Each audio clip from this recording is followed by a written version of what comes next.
하나님 아버지, 지난 한 주 하나님과 더욱 가까워지려 새벽에 일어나 기도하는 것과 같이 노력하기보다 출근 직전까지 자면서 결국 또 몸이 편한 대로 행동한 것을 회개합니다. 그럼에도 불구하고 매일 출근길 성경 한 장 묵상과 퇴근 후 남편과 짧은 삶 공부 과제하는 것을 통해 하나님께 매달려 있게 해주신 것을 감사드립니다.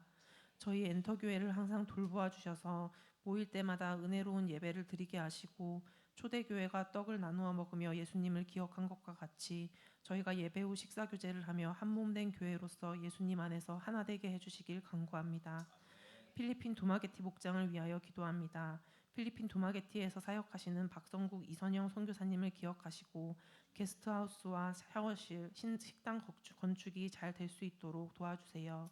사용용 차량이 마련되고 태양광 설치가 될 수 있도록 해주시길 기도드립니다. 나들 목사님 언제나 영육간에 강건하시어 주님의 말씀을 전하는 종으로 귀히 쓰임받게 하여 주시고 김연희 전도사님께도 같은 은혜를 부어주시며 특별히 교회의 여러 일을 신경 쓰시는데 지치지 않게 해주시길 기도드립니다. 예지자매와 제동형제가 내년 초 결혼을 준비하고 있습니다. 하나님이 계획하시는 복된 가정으로 잘 예비되어 결혼 준비 잘하고 잘 살아갈 수 있도록 해주시고 재호 형제 일하는 곳에서 있는 문제들이 잘 해결되고 어머니가 건강하실 수 있도록 기도드립니다. 필리핀 단기 동역 선교가 준비되고 있습니다. 그 또한 함께 해주셔서 가시는 분들이 잘 준비할 수 있게 도와주시고 선교지에서 많은 은혜가 있을 수 있도록 해주시길 기도드립니다. 이외에도 남아공 그레이스 목장의 선교사님들과 목자, 부목자와 목원들, 말레이시아 예양 목장의 선교사님들과 목자, 부목자와 목원들, 싱글 목장의 목자와 부목자와 목원들 모두를 돌보아 주시길 기도드립니다. 이 모든 것 필요를 아시고 채워주시는 예수님의 이름으로 기도드렸습니다. 아멘.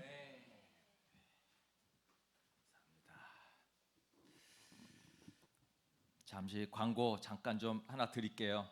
우리가 하반기 새로운 VIP 지금 명단을 작성하고 있는데 뭐 가족은 필수적으로 다 넣어야 되겠죠. 몇 가지 좀 중요한 내용 좀 전달하려고 하는데 여러분 VIP 명단 정하실 때 우리 교회 오지 못하실 분들은 좀 명단에서 빼주셔야 될 것 같아요. 왜냐하면 우리가 VIP를 위해서 기도하는 목적은 영혼구원과 제자 만들기 위해서 우리가 VIP를 놓고 기도하는데 우리에게 오지 못하면 제자 만드는 일을 사역을 우리가 할 수가 없거든요. 그래서 가족들은 어쨌든 기도하지만 우리가 지인들이나 가까운 분들을 위해서 기도할 때는 교회 올 수 있는 분들로 명단을 해주시면 좋을 것 같고요. 그리고 우리가 이제 뭐 꼭 내 가까운 친구 지인만 생각할 것이 아니고요. 여러분 교회는 원래 정상적인 사람은 교회에 올 이유가 없습니다. 그죠? 교회는 아픈 사람이 와야 되고요. 교회가 필요한 사람이 와야 되기 때문에 우리의 생각과 전혀 다를 수가 있어요. 그래서 이분이 꼭 교회가 필요하겠다 싶은 분을 우리가 VIP로 정했을 때에 그분을 위해서 기도할 때 하나님이 우리에게 놀라운 은혜를 주실 거거든요. 그래서 좀 아프신 분들을 위해서 우리가 좀 기도 VIP로 우리가 삼아야 되는데요. 하나님이 준비시킨 사람은 이런 사람입니다. 여러분들이 자꾸 생각나는 사람, 기도하면 떠오르는 사람,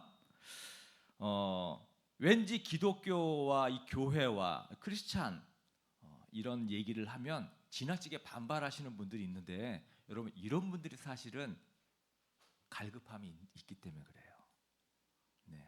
이유가 있어요. 그 오해와 편견이 바뀌어지고 풀리면은 교회에 급속도로 들어올 수 있는 분들이기 때문에 이런 상처 있는 분들 있죠. 그리고 이런 종교에 대해서 궁금해하고 질문하시는 분들도 가끔 있습니다.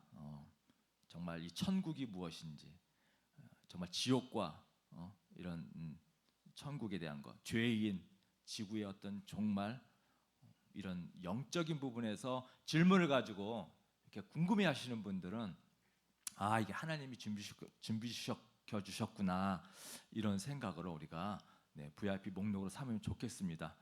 그래서 지금 하반기 5번 믿을 것 같은 사람 5, 안 믿을 것 같은 사람 5 이렇게 하는 것도 믿을 것 같지만 사실 안 믿는 경우가 더 많거든요. 그래서 우리 생각과 다르게 일하시는 하나님을 우리가 기대하면서 여러분 이름과 간단하게 그 사람의 직업 정도 좀 주시고요.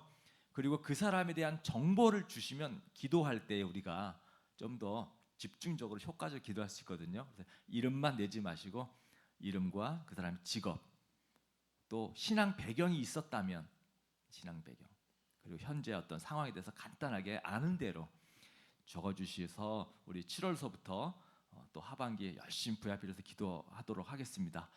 자, 우리 오늘 성경 말씀 에베소서 6장 1절에서 4절까지 우리 다 같이 하나님을 존중히 여기는 의미에서 일어서셔서 함께 한 화면에 담았으니까 우리 같이 한번 읽겠습니다. 시작. 자녀된 이 여러분, 주 안에서 여러분의 부모에게 순종하십시오. 이것이 옳은 일입니다. 내 부모를 공경하라고 하신 계명은 약속이 딸려 있는 첫째 계명입니다. 내가 잘되고 땅에서 오래 살 것이다 하신 약속입니다. 또 아버지 된 이 여러분, 여러분의 자녀를 높게 하지 말고 주님의 훈련과 훈계로 기르십시오. 아멘. 자, 우리 서로 축복 빌어주십시오. 하늘 복 많이 받으세요. 네. 땅의 복도 많이 받으세요. 네. 우리 지난주에 성경적인 남편과 아내에 대해서, 부부상에 대해서 우리가 나눴습니다. 여러분들 결단의 어떤 그 기도 제목들을 보고 제가 한 주간 동안 좀 기도했습니다. 오늘은 성경적인 부모와 성경적인 자녀, 부모상과 자녀상에 대해서 우리 함께 살펴볼 거예요. 우리 다 부모이고 또 자녀이기 때문에 여러분 모두에게 해당되는 말씀이겠습니다. 그래서 먼저 성경적인 자녀상에 대해서 먼저 살펴보려고 합니다. 우리가 방금 읽었던 이 성경 본문에 보면 부모에게 순종하라 이거예요. 성경적인 자녀상은 부모에게 순종하라. 간단합니다. 이거 하나예요. 순종하라. 여러분 이 기독교뿐만 아니라 사실 모든 종교에는 부모를 잘 공경해라, 부모에게 효도해라, 부모를 잘 봉양해라 다 들어가 있어요. 참 그러고 보면 이게 자녀가 부모를 잘 섬기는 것은 아주 보편적인 진리라는 것 맞는 것 같아요. 그렇지만 왜 순종해야 되는가? 그 이유는 아마 좀 다를 겁니다. 우리는 성경적으로 왜 부모에게 순종해야 되는가? 그것을 우리가 살펴볼 건데요. 우리가 부모를 공경하고 부모에게 순종해야 되는 이유, 오늘 말씀을 통해서 첫 번째, 옳은 일이기 때문입니다. 부모에게 순종하는 것은 옳은 일이기 때문에 당연히 해야 될 일이고 마땅한 일이기 때문에, 그래서 1절에 이렇게 말씀하고 있죠. 자녀된 이 여러분, 주 안에서 여러분의 부모에게 순종하십시오. 이것이 옳은 일입니다. 옳은 일이다. 마땅히 해야 될 일이다. 얘기하고 있습니다. 여러분 그런데 부모님 공경하는 거 잘 되십니까? 우리가 좀 애써 보려고 하긴 하는데 또 잘 안 됩니다. 생각보다. 왜 부모에 대한 우리가 고마움을 느끼지 못하고 부모를 공경하고 부모에게 순종하는 것이 잘 안 될까요? 여러분 우리가 부모가 우리에게 해준 것에 대해서 우리가 너무나 당연하게 생각해서 그런 것 같아요. 부모는 당연히 나를 사랑해주고 나에게 이렇게 해줘야 되는 거, 이거 당연한 거 아닌가? 우리가 그렇게 생각해서 이 부모를 공경하거나 순종하는 것이 우리가 와닿지 않는 것 같아요. 초등학교 다니는 애가 어느 날 엄마한테 쪽지 하나를 탁 내밀었습니다. 지난 일주일 동안 방 청소한 거 4,000원, 설거지 내가 3번 도와준 거 6,000원 해서 합 1만 원을 청구합니다. 어머니가 보니까 이제 웃기죠. 다음날 아침에 애가 이제 딱 일어났는데 침대 머리맡에 엄마가 남겨준 쪽지가 하나가 딱 있었어요. 하루 식사 3끼 일주일치 10만 원, 방값 하루 1만 원씩 7일 7만 원, 세탁비 하루에 한 번에 1만 원씩 3번 3만 원, 청소비 한 번에 5천 원씩 6번 3만 원, 학원 학교 갈 때 차 데려다 준 거 1회에 5천 원씩 6번에서 3만 원 해가지고 합 26만 원 딱 청구했습니다. 그런데 밑에다가 추신, 그러나 내가 이거를 다 탕감해 준다. 청구액 빵원. 네, 재밌게 이제 우리가 이제 웃으라고 한 건데요. 그렇죠, 여러분. 부모님이 우리를 낳아주고 길러주고 먹여주고 재워주고 학교 때 되면 다 보내주고, 여러분 이런 거 하나하나가 사실 엄청난 노력과 수고, 희생이거든요. 자녀들이 이거 몰라요. 그렇죠? 아직 자녀를 낳아보지 못하신 우리 젊은 우리 청년들, 싱글들은 이제 아직은 경험 못하는데요. 여러분 이거 그냥 되는 거 아닙니다. 네, 너무 힘들어요. 제가 오죽했으면 우리 첫 애 한 살 되기 전까지 제가 침대에 몇 번 집어 던졌어요. 왜 우는지를 도대체 모르겠는 거예요. 너무 힘듭니다. 자녀 키우느라고 생활 리듬 다 깨져가지고 경건 생활 완전히 무너져가지고요. 제 영적으로 가장 힘들었던 때가 아이들 키울 때 너무너무 힘들어요. 자녀들 이런 거 모르잖아요.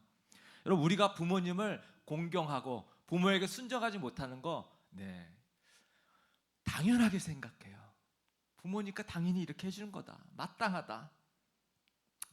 그러면서 오히려 우리는 또 그렇게, 자녀들이 그러죠. 엄마 아빠가 나한테 해준 게 뭐가 있어 이러잖아요.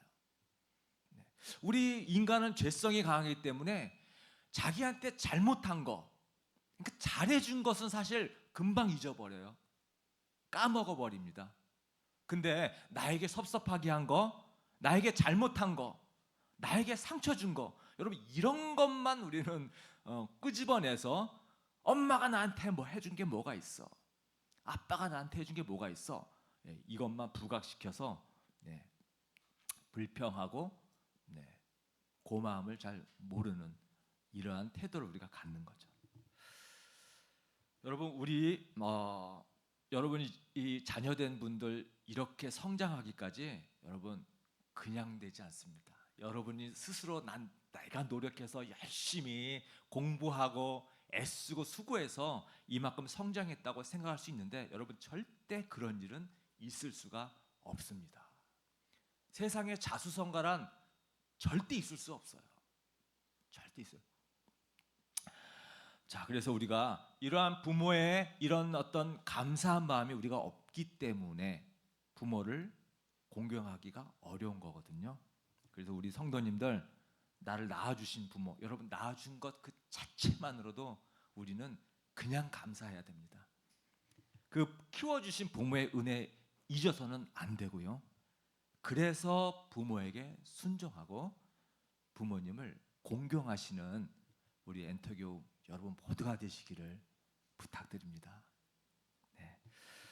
두 번째, 부모를 왜 순종하고 공경해야 되는가? 하나님의 계명이기 때문에라고 말하고 있죠. 계명입니다. 계명.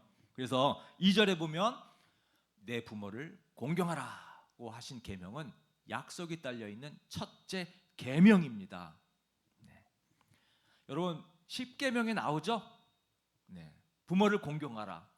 10계명의 5번째로 나오는 계명입니다. 여러분 첫 번째에서부터 네 번째 계명까지는 하나님에 대한 얘기거든요. 5번째부터는 이 사람 관계에 대한 계명이 나오기 시작하는데, 그 첫 번째가 부모예요. 그래서 첫째 계명이라고 하는 게 그런 의미예요. 하나님이 아닌 너희들 세상에서 사람 관계에서 제일 중요한 첫 번째 계명, 부모를 공경하라. 중요한 겁니다.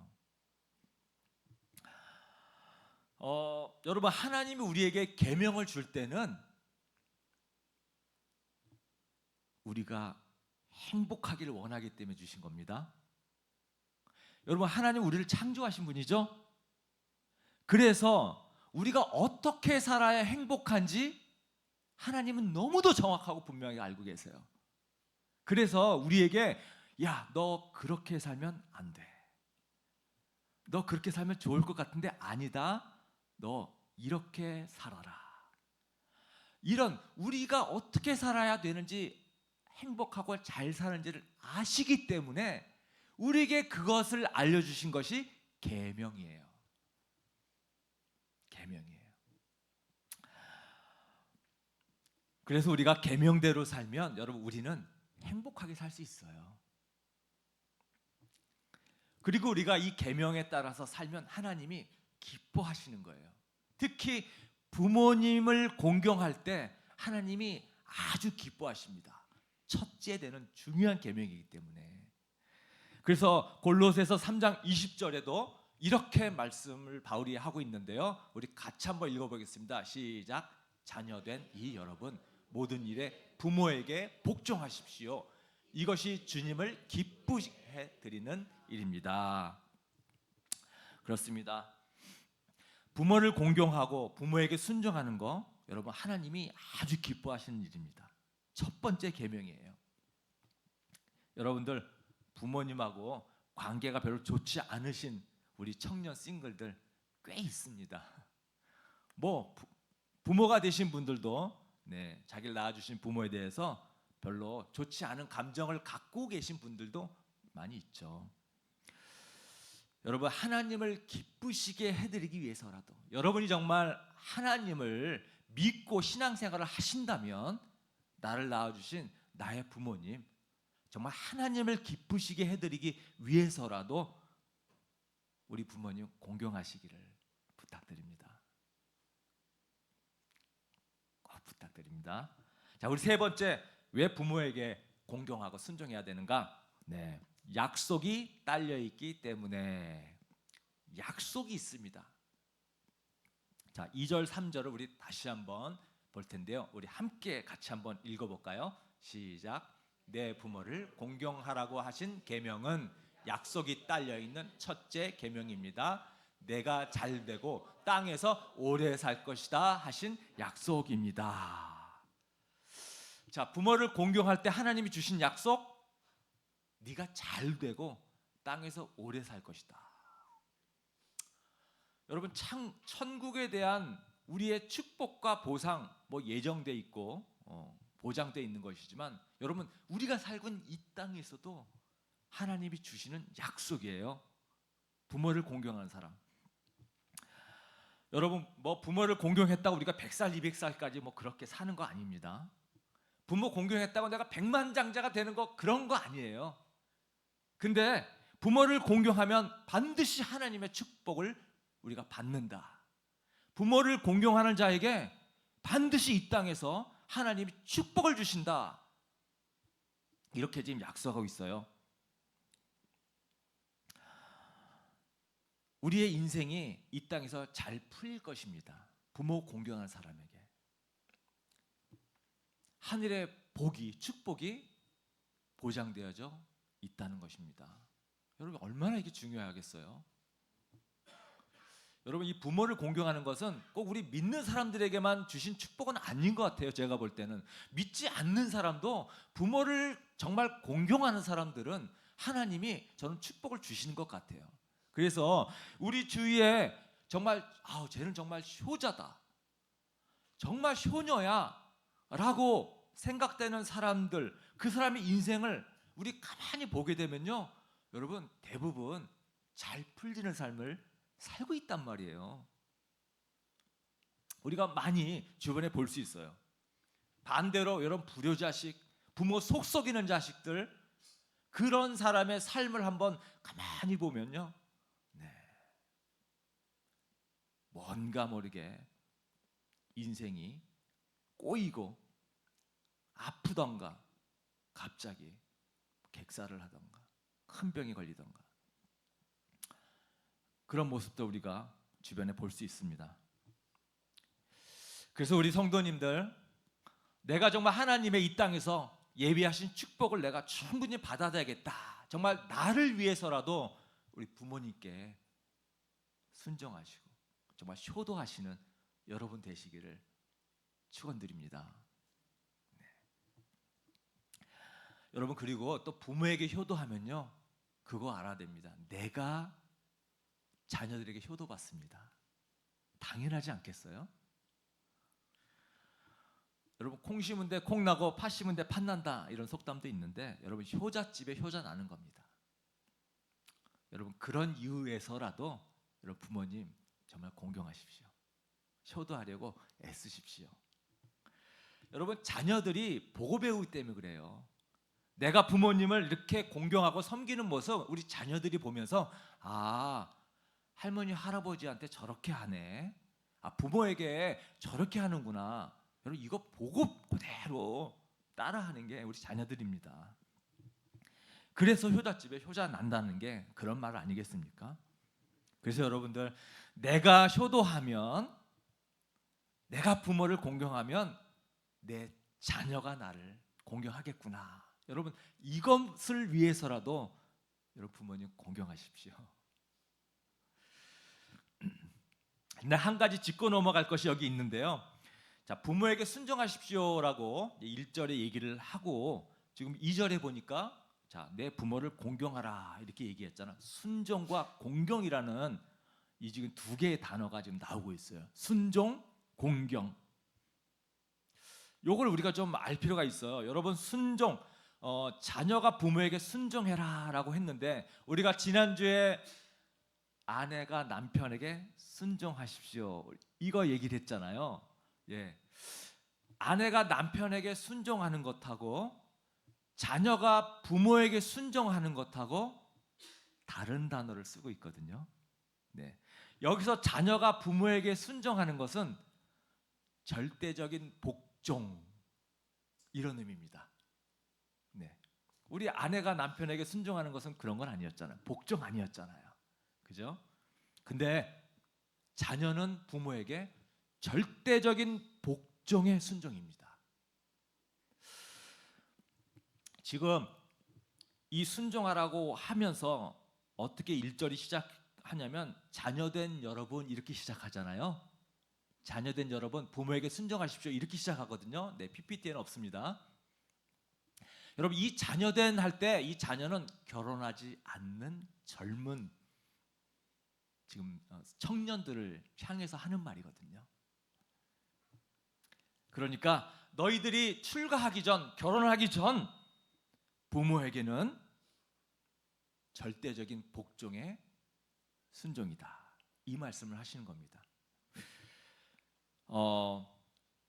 그래서 부모님이 성경에 어긋나거나 하나님 말씀에 어긋나는 것을 요구하지 않는 한, 여러분 그냥 복종에 순종을 하시는 겁니다. 그게 나를 위해서 마땅하다는 거예요. 여러분, 이 자녀된 분들, 하나님께서 순종하는, 여러분 하나님이 원하시는 거 우리가 순종하는 삶이잖아요. 하나님, 우리가 순종하는 삶을 살기 원하잖아요.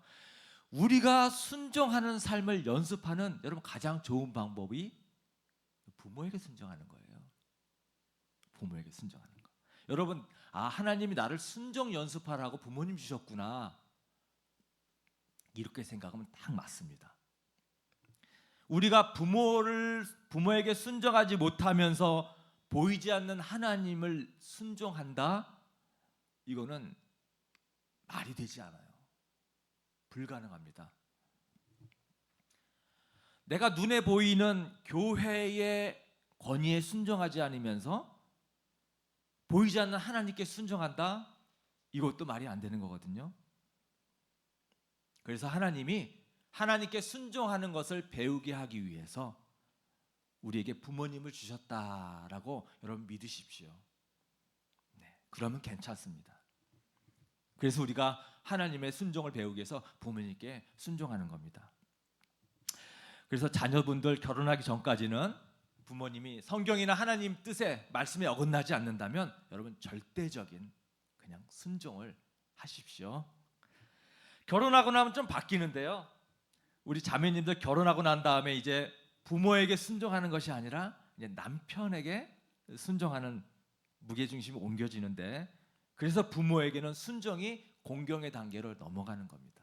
이제는 순종은 남편에게 하고 부모님을 순종해서 공경의 관계로 이제 나아가는 거예요. 우리 남자들도 결혼하기 전까지는 부모에게 절대적인 순종을 하시다가 이제 결혼해서 한 독립된 가정을 이루게 되시면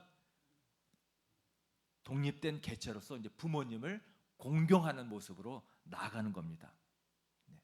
이게 바로 부모를 떠나라 하는 말의 또 의미이기도 하죠. 그래서 결혼하기 전에는 순종하시고 결혼한 다음에는 부모님 공경하는 것입니다.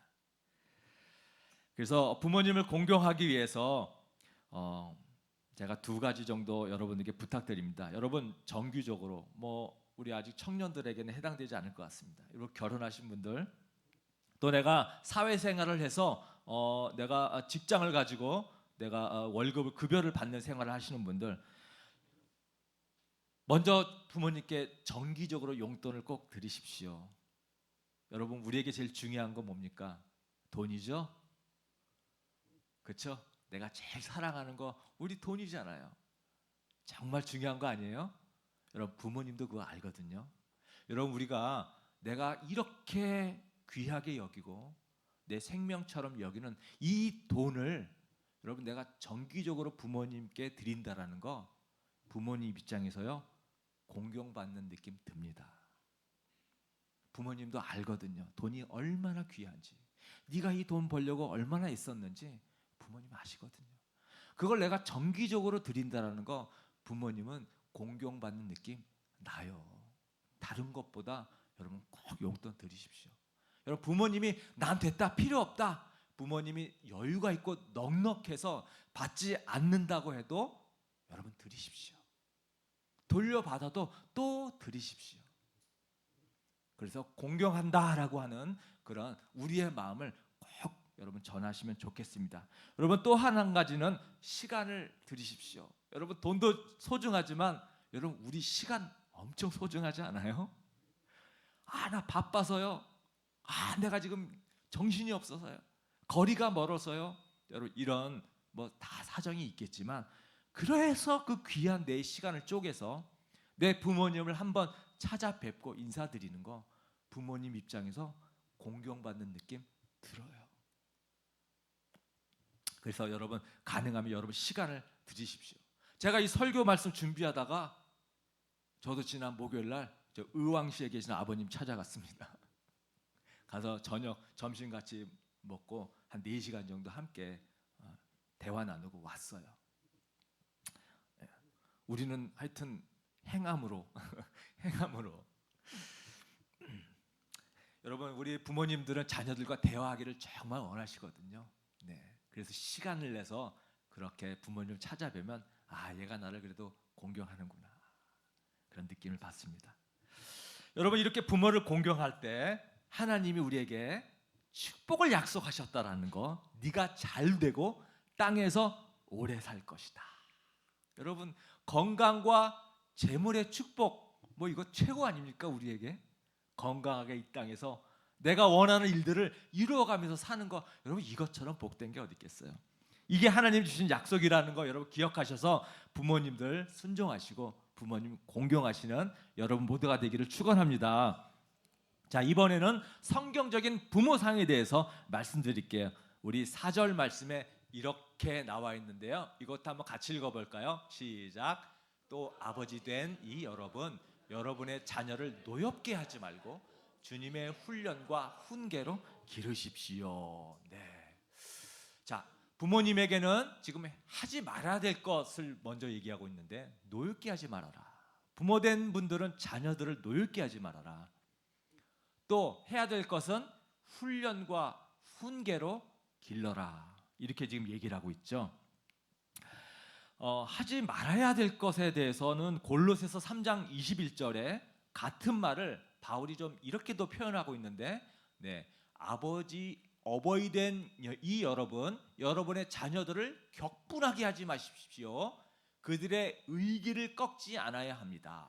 이렇게 또 얘기를 하고 있습니다. 여러분, 자녀들을 노엽게 하고 분노하게 하면요, 자녀들의 기가 꺾여요. 자녀들이 왜 분노하고 격노하고 그러겠어요? 기를 꺾으니까 저렇게 되는 거거든요. 자, 자녀를 노엽게 하지 않으려면 어떻게 해야 되는가? 우리 한번 살펴보겠습니다. 첫 번째로 PPT 넘겨주시면, 네, 지적보다 칭찬을 하십시오. 네. 우리는 본성적으로 부정적인 말을 하는 것을 우리가 좋아합니다. 여러분, 우리 가만히 사람들 우리끼리 모여 있을 때 누군가에 대해서 뒷담화하는 거 재밌잖아요. 즐겁잖아요. 여러분, 칭찬하는 거 하면 별로 할 얘기 없어요. 재미가 없어. 그래서 뒷담화하고 흉보는 거 가면 시간 가는 줄 모르고 우리가 합니다. 여러분, 우리가 그게 죄성이에요. 네. 부정적인 얘기하고. 우리가 그래서 우리가 자녀들에 대해서 자녀들의 잘한 것보다 자꾸 부족하고 못난 부분들을 자꾸 우리가 지적하는 경향이 있습니다. 어렸을 때부터 그렇게 우리가 또 많이 했어요. 떠들지 말아라, 하지 말아라, 안 된다, 뛰지 말아라, 만지지 말아라. 이런 것들이 이제 부정적인 이런 거 듣는 아이들은 화가 나거든요. 또 어느 정도 크게 되면은 야, 그거 하지 마라, 야, 그만둬라, 이렇게 이제 뭘 못하게 하는 것이잖아요. 이렇게 부정적인 얘기를 듣고 자라게 되면 기가 죽는 거예요. 꺾이는 거예요. 그리고 마음에 분노가 일어나는 겁니다. 그래서 지적보다 우리가 칭찬을 많이 해야 된다는 거예요. 저도 어렸을 때 정말 일생을 정말 이 열등감과 싸우면서 자라왔습니다. 생명의 삶을 하면서 제 개인적인 간증을 잠깐 했기 때문에 들은 분도 있지만, 제 부모님, 저희 아버지 특히 저에 대해서 너무너무 아주 그냥 상처 주는 말을 많이 했고, 이 바보 같은 놈아, 멍청한 놈아, 그것밖에 못하냐, 네, 이런 말을 잘하고 나니까요, 기가 팍 꺾여가지고 어디 가나 기죽고 내성적이고, 그렇게 자란, 이것도 예수님 믿고 나서도 이러한 저의 어떤 기가 죽은 이런 어떤 기질을 바꾸기 위해서 얼마나 정말 애쓰고 노력했는지 모르겠습니다. 여러분, 칭찬에 인색하고 잘못을 지적하면요, 우리 자녀들 분노하고 격분하고 기가 꺾입니다. 또 하나는 다른 아이와 비교하지 말라는 겁니다. 여러분, 하나님을 다 사람을 다르게 만들었잖아요. 정말 독특한 개성으로 만든 것 같아요. 참 다양한 개성을 가졌습니다. 그래서 저도 자녀를 3명 키워봤지만 다 달라요. 다 달라. 어떤 자녀는 공부를 잘하는 자녀도 있고, 또 운동 잘하는 자녀도 있고, 어떤 자녀는 그냥 그림을 또 잘 그리는 자녀도 있고, 어떤 자녀는 또 사람들과 잘 사귀는 그런 자녀도 있고, 대인관계 잘하는 자녀도 있고, 참 다르잖아요. 하나님께서 이렇게 개성 있게 만들어 주셨기 때문에 그 개성을 우리가 인정해 주면 되는데, 우리가 자꾸 이것을 아주 좁은 시야로 다른 자녀와 비교하죠. 누구누구는 이렇다는데, 야, 누구누구는 뭐 했대, 대놓고 비교하지 않는데 자꾸 이렇게 은근히, 여러분, 이러면 자녀들이요 분노하고요 기가 죽습니다. 비교하지 말아야 되겠습니다. 자, 3번째는 자녀를 여러분 믿어주면 좋겠습니다. 자녀를 믿어주지 못할 때 자녀들 분노하고 기가 꺾이죠. 여러분, 과잉보호하는 것이 바로 이런 겁니다. 자녀를 과잉보호하는 거, 이거 자녀 믿어주지 못하는 겁니다. 자녀를 믿지 못한다는 증거가 과잉보호예요. 우리 과잉보호하는 부모님들 많이 보지 않습니까? 어렸을 때부터 그러지만 어느 정도 청소년 10대 때는 누구 만나지도 못하게 하고 어디 가지도 못하게 하고, 부모님들이 숙제해 주는 것도 참 많은 것 같아요. 과제 다 해주고. 여러분, 이것이 자녀를 사랑하는 게 아니라 이게 과잉보호의 측면이거든요. 이런 것을 자녀들에게 어떤 메시지를 주는 거죠. 이게 너는 엄마 아빠가 챙겨줘야 되는 거야. 이거는 엄마 아빠가 해줘야 되는 거야. 네가 할 수 없는 거야. 이런 메시지를 주는 거 아니겠어요? 과잉보호가. 그러니까 자녀들이 기가 꺾이고 약해지는 겁니다. 가끔가다 이제 이런 게 싫어서 박차고 나오는 자녀들은 있는데, 네, 그것이 이제 가출 청소년 불량아 이제 이렇게 되는 거죠. 여러분, 우리 자녀들 있잖아, 실수하는 거 자꾸 경험해 주는 것도 괜찮은 것 같아요. 실수하도록 여유를 주는 것도 좋은 것 같습니다. 여러분, 너무 믿어줘도 문제인데요, 너무 안 믿어줘도 문제잖아요. 그런데 차라리 너무 믿어줘서 우리 자녀들이 문제가 생기는 거, 이게 더 나은 것 같아요. 네, 경험해 볼 수 있는 거 귀한 거지 않겠습니까? 자, 이번에는 우리 자녀에게 무엇을 해야 될 것인가를 한번 보겠습니다. 4절 후반에 보니까 주님의 훈련과 훈계로 기르라 이렇게 되어 있잖아요. 훈련, 훈계, 기르라 세 가지를 얘기하고 있는데, 원어에서는 기르십시오가 제일 먼저 나오더라고요. 그래서 뒤에 것부터 보겠습니다. 자녀에게 해야 될 것 첫 번째, 기르십시오. 기르십시오. 자, 보살펴주고 돌봐주고 보호해주고 잘 이끌어줘라, 이런 의미의 기르십시오라는 거잖아요. 그냥 쉽게 한마디로 사랑해줘라, 이 말로 우리가 해석하면 될 것 같아요. 우리 자녀들을 여러분 무조건적으로 잘 사랑해 주시면 좋겠습니다. 여러분, 근데 이것이 무조건 원하는 것을 다 들어주는 것은 사랑이 아닙니다. 원하는 대로 다 해주는 것은 잘못된 거죠. 자녀들 기죽이지 않겠다고, 그죠? 다 허용해 주는 경우 우리가 종종 보잖아요. 여러분, 이렇게 하고 싶은 대로 다 놔두면 우리 자녀들 굉장히 망가지게 됩니다. 망가뜨리게 됩니다. 자, 기르십시오. 사랑해 주십시오. 두 번째는 자녀들에게 해야 될 거, 훈련시켜야 합니다. 훈련시켜야 합니다. 훈련. 여러분, 이 훈련이라는 말이 히브리서 12장에 가면 징계라는 말로 또 해석 번역을 하기도 해요. 네, 징계. 히브리서에는 계속 징계하지 않는 자녀가 사생아이지 않습니까? 사랑하는 자녀는 징계해야 됩니다. 이런 말이 계속 반복 나와요. 아, 훈련이라는 것은 징계의 훈련이구나, 그렇게 이제 이해하면 될 것 같습니다. 여러분, 우리 자녀들 징계해야 됩니다.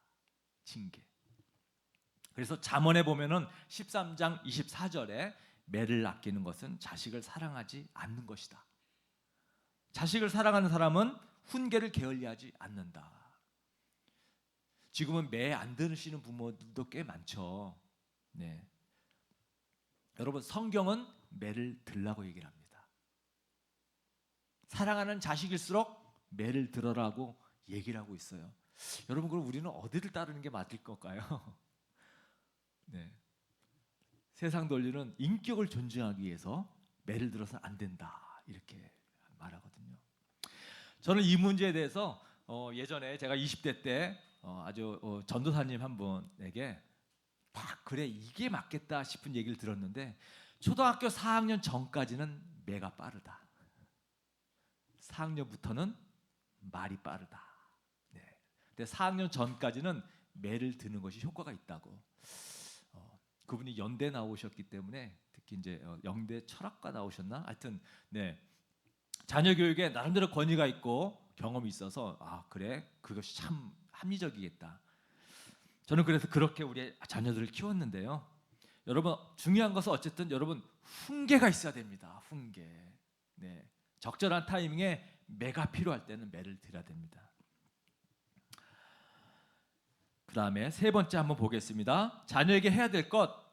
자, 세 번째는 훈계시키십시오라고 하고 있습니다. 훈계시키십시오. 자, 여기서 말하는 훈계는 가르치라는 거입니다. 가르치라.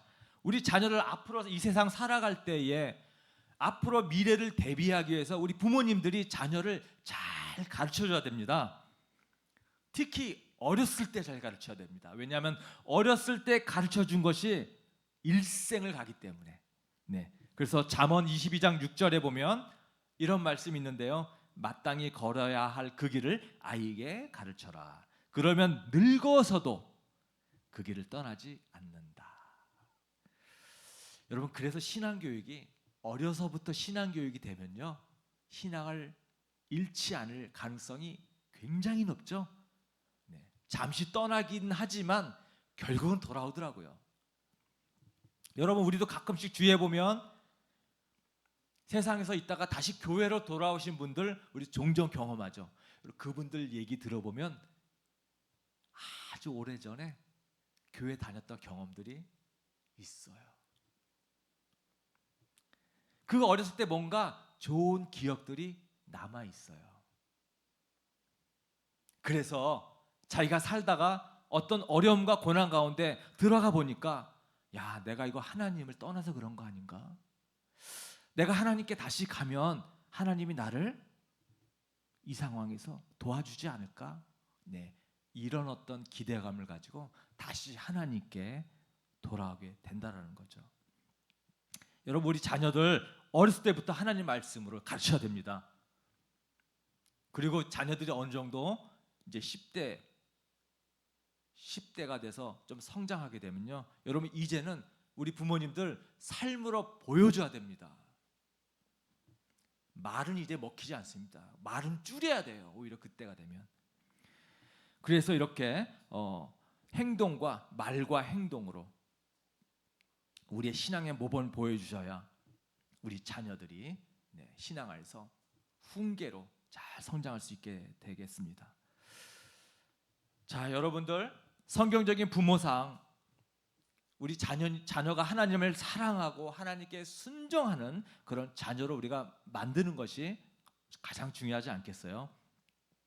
우리 자녀들이 내가 그렇게 사랑으로 물질로 정말 섬기고 애써서 키웠는데, 그래서 좋은 학교도 가고 원하는 학과도 들어가고 또 좋은 직장도 다니고 그랬는데 하나님을 순종하지도 않고 하나님을 사랑하지도 않고 그런 자녀가 됐다 그러면 여러분, 이거 얼마나 안타까운 거예요.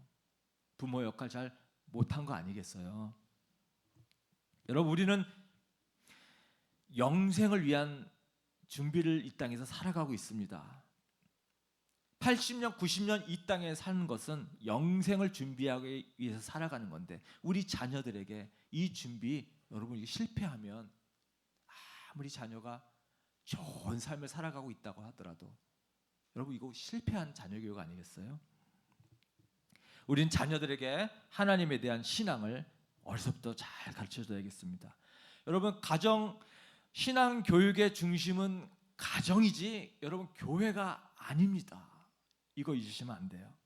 부모의 도움이 없이 여러분 교회에서 자녀 신앙 교육, 여러분 이거 안 돼요. 도움은 줄 수 있죠. 그러나 가정에서부터 이게 잡히지 않으면요, 자녀들 신앙 교육 안 됩니다. 한계가 있어요. 그래서 자녀 신앙 교육의 중심은 반드시 가정이 돼야 됩니다. 그렇기 때문에 우리 부모님들은 모범적인 신앙의 삶이 사라져야 되겠죠? 자녀들이 그거 보고 배웁니다. 여러분, 아버지가 담배 피우는데 아들에게, 야, 너는 건강이 안 좋으니까 피우지 말아라. 이거 말이 됩니까? 대부분 그 자녀는 피우게 되져 있어요. 엄마 아빠 맨날 거실에서 TV만 보고 있는데, 야, 넌 공부해야 되니까 넌 TV 보지 마라. 여러분, 이거 먹히겠어요? 그죠? 우리 자녀들 보고 배웁니다. 듣고 배우지 않습니다. 그래서 여러분들 자녀 신앙 교육을 위해서 말로 이렇게 해라 저렇게 해라 하는 것이 아니라 우리 부모님들이 경건한 신앙의 삶을 그냥 사시면 됩니다. 이중적인 모습 정말 우리 자녀들에게는 최악이에요. 그래서 여러분들 부모님들은 자녀들 앞에서 교회 욕하거나 목사 욕하거나 교회 어떤 다른 지도자 욕하는 거 절대 이거 하면 안 됩니다. 여러분, 그런 거 듣고 자란 자녀들, 여러분 교회 오고 싶겠어요? 안 그럽니다. 자녀들은 보고 배우기 때문에 우리 부모님들이 사랑하는 모습, 서로 용서하는 모습, 누군가를 위해서 희생하고 섬기는 모습, 기도하는 모습, 말씀 있는 모습들, 이런 모습들을 자녀에게 그냥 보여주시면 그러면 영향받게 되어 있어요. 그걸로. 자, 그래서 우리 부모님들, 우리 자녀를 위해서라도 열심히 기도하시고요, 말씀을 사모하시는 부모님 되시기를 부탁드립니다. 그래서 부모님들이 먼저 하나님 깊이 만나고 체험하고 예수님 잘 믿으셔야 되겠습니다. 정말 내 자녀를 위해서라도 내가 먼저 하나님의 사랑을 체험해야 되고 맛봐야 되고 하나님의 뜻대로 살아야 되고, 여러분 그랬을 때에 우리 자녀들이 건강한 신앙으로 자라게 되는 것입니다. 여러분 자녀 때문이라도 우리 부모님들이 먼저 신앙생활 열심히 하시는 부모님 되시기를 예수님의 이름으로 축원드립니다. 자, 여러분 우리 결단의 시간 한 3분 정도 가질 텐데요. 여러분 주보 안에 껴져 있는 종이 꺼내셔서 우리 음악 좀 잔잔하게 또 깔아주시고 오늘 들은 말씀에 우리 반응하여서 또 오늘 예배를 통하여서 여러분 마음속에 주신 하나님의 음성에 반응해서 자, 하나님께 올려드리는 글이니까 저 주보함에 여러분이 넣으신 감사일기와 또 헌금 봉투와 여러분의 다짐의 글을 우리 하나님께 올려드리겠습니다. 우리 다 같이 일어서셔서 마지막 찬양 함께 결단 찬양으로 부르겠습니다. 감사해요. 깨닫지 못했었는데 또 하나의 우리의 열매를 바라보며 이 찬양 함께 하겠습니다.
결단한 것을 이 시간 잠시 기도하는 시간 갖겠습니다.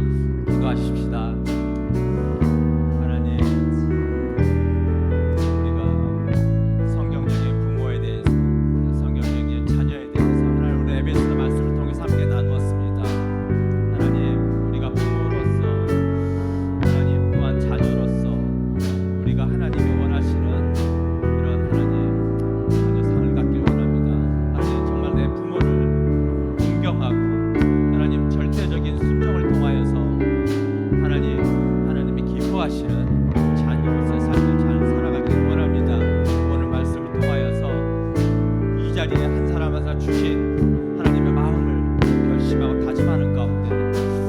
하나님이 예비하신 정말 축복을 아버지 모두 약속을 받는 그런 귀한 주님의 자녀들의 삶을 살아갈 수 있도록 하나님 도와주시옵소서.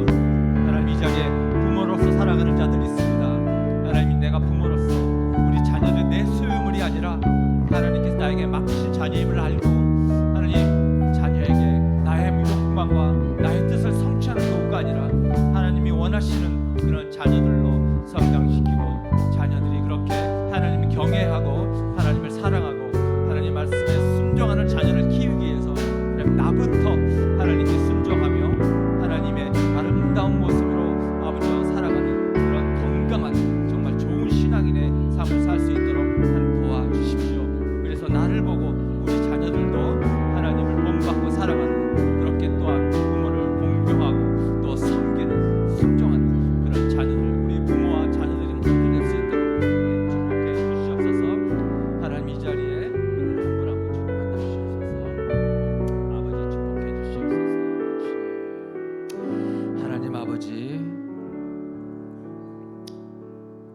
아버지로서 부족한 제가 하나님 말씀 은혜에 힘입어서 오늘 부모에 대해서 자녀에 대해서 말씀을 전했습니다. 아버지 이 말씀이 필요한 한 분 한 분 마음에 잘 새겨져서 결심으로 이어지도록 주님 도와주십시오. 하나님 이 자리에 자녀된 분들 정말 부모님을 공경하고 순종하는 마음을 주십시오. 그래서 하늘의 약속뿐 아니라 정말 이 땅에서도 주님이 주신 약속을 받고 정말 축복받는 삶을 살 수 있도록 그 특권을 모두 누리고 경험하도록 하여 주시옵소서. 하나님 부모된 분들에게는 나의 힘, 나의 지혜로 내 자녀를 키우는 것이 아니라 나의 능력이 부족함을 깨닫게 해주시고 정말 자녀를 위해서 내가 먼저 간절히 기도하고 말씀을 읽고 정말 그렇게 건강한 신앙인으로 하나님을 사랑하는 부모님들 되게 해주시고 나 자신뿐 아니라 내 자녀를 위해서라도 하나님을 더욱더 가깝게 깊은 사랑의 관계로 들어가는 모든 부모님들에게 도와주십시오. 하나님 오늘 그래서 이렇게 결단의 마음으로 나의 물질과 감사의 고백과 이 귀한 다짐을 하나님께 올려드립니다. 하나님 귀하게 받아주시고 흠양하여 주십시오. 기쁘게 받아주십시오. 그리고 이 모든 다짐에 주님께서 응답하여 주시옵소서. 이제 평안한 마음으로 세상에 돌아가십시오. 선한 일에 용기를 가지시고 악을 악으로 갚지 마십시오. 항상 연약한 자를 도우시며 병든 자를 찾아보시며 곤란당하는 이웃을 위로하십시오. 모든 사람을 존경하시며 주님께 봉사하고 주님을 사랑하십시오. 모든 일을 믿음과 사랑으로 행하시며 어떤 일에도 소망을 포기하지 마십시오. 그리고 거룩하신 성령께 순종하여 기쁨과 감사의 생활을 해 나가십시오. 우리 하나님 아버지는 여러분을 항상 도와주실 것입니다. 이제는 우리 주 예수 그리스도의 은혜와 하나님의 사랑과 성령님의 위로하심이 자녀로서 부모에게 더욱더 순종하고 공경하기를 다짐하는 성도들과 부모로서 자녀를 노엽게 하지 않고 길을 죽이지 않기로 신앙의 모범이 되는 삶을 살기로 다짐하는 이 자리에 있는 귀한 주님의 자녀들 한 분 한 분 머리 위에 이제로부터 다시 만날 그날까지 함께하여 주시기를 간절히 축원하옵나이다.